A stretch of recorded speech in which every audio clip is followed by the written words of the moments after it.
Hello guys, welcome back to my channel. Today I'll be showing a video where I play the Blackburne Shilling gambit, which is a great trap to play when your opponent plays the Italian game.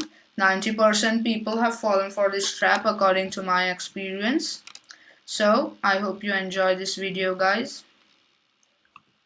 So the setup continues as following: e4, e5, e4, e5, knight to f3, knight to c6,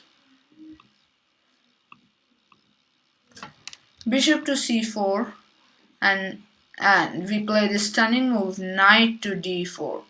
The white will be licking his lips looking at such a big blunder we've made.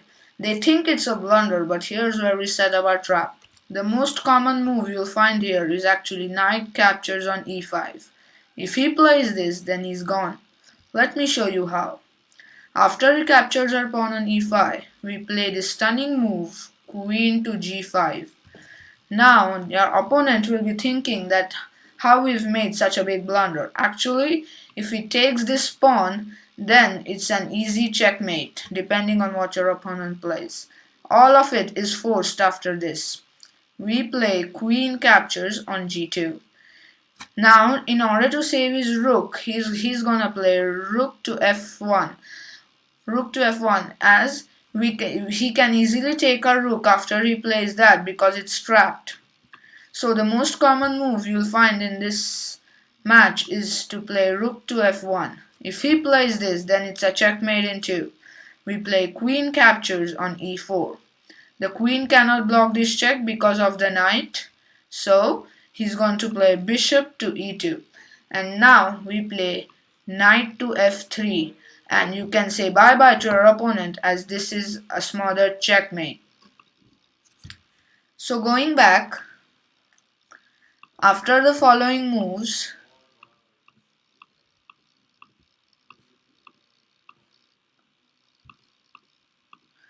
if in this position your opponent decides to capture the rook, then we also capture his rook with check. King cannot go anywhere, so he has to block with the bishop. Then we take this pawn, same thing, bishop to e2. Now this won't be checkmate as the king can go over there. So instead, we are going to play this stunning move. Still, we will be playing this. After that, we take that pawn over there. He plays king to g1. We defend the knight with our bishop.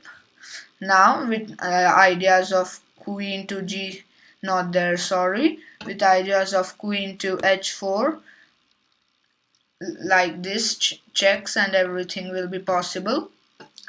So after this move, your opponent might be intending to kick away our queen with something like d3.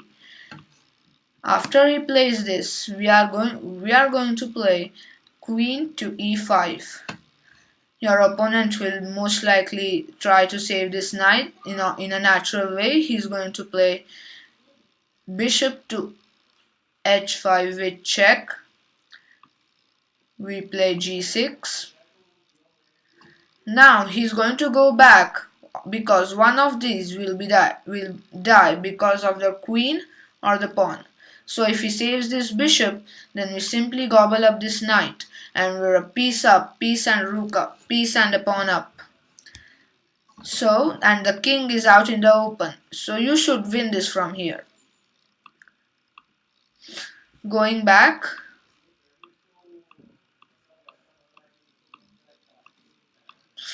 I've often seen this, that players actually play bishop captures on f7 in this position. If they play this, I've got a brilliant trap for this too. We play king to d8. Now, as his knight is under attack, the most common move you'll see is f4. We capture this pawn. He saves his rook. We take this pawn with check. Now queen cannot block because of the knight. He's forced to go there. Then we take this pawn with check. The knight can block. The knight blocks. Then we play this move bishop to e7 with ideas of bishop to h4 check. So in this position your opponent might be planning to unpin this knight from his king. So a most natural move you'll see here is king to g2. In this position we are still going to play bishop to h4. So after he captures our bishop, we capture this bishop on f7 instead. Oh, sorry, that's a mistake. That rook guards that square. So after this, king here. He'll play that, we play that. Captures, takes, there.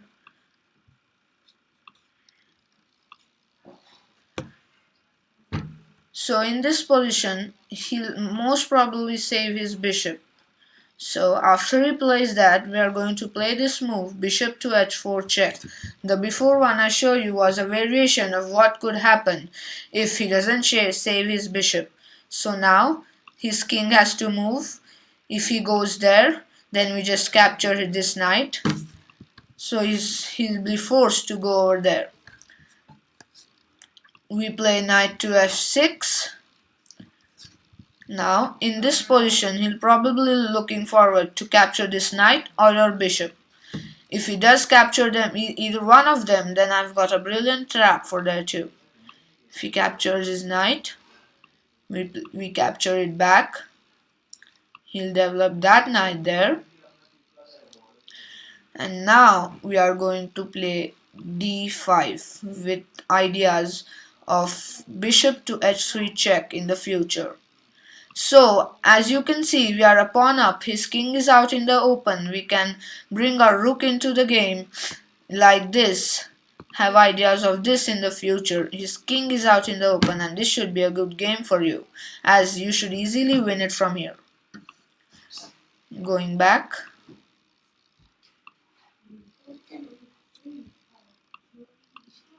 What actually happened in this game was pretty hilarious.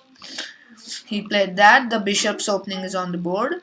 I was hoping for the Blackburne Shilling gambit and it just walked to me. So he played knight to f3, I set the trap, he captures the pawn, I go queen g5, he goes back, I take the pawn, now his knight and rook are under attack here. He played bishop captures with check, a piece sacrifice so that he can get attack and also save one of his pieces. So that happened. He came there with check. I played this. Now he cannot capture this because my queen still guards that pawn. And also this threat is there. His queen is hanging. So that was a blunder. But indeed he played that. So after this move I captured the rook and that's a beautiful checkmate. So thank you guys, I hope you enjoyed. This is a trap you should really try out with your opponents. Comment down below if this was a great video, and please do share your games with me to see if I can get some Blackburne Shilling gambit. Please like and subscribe.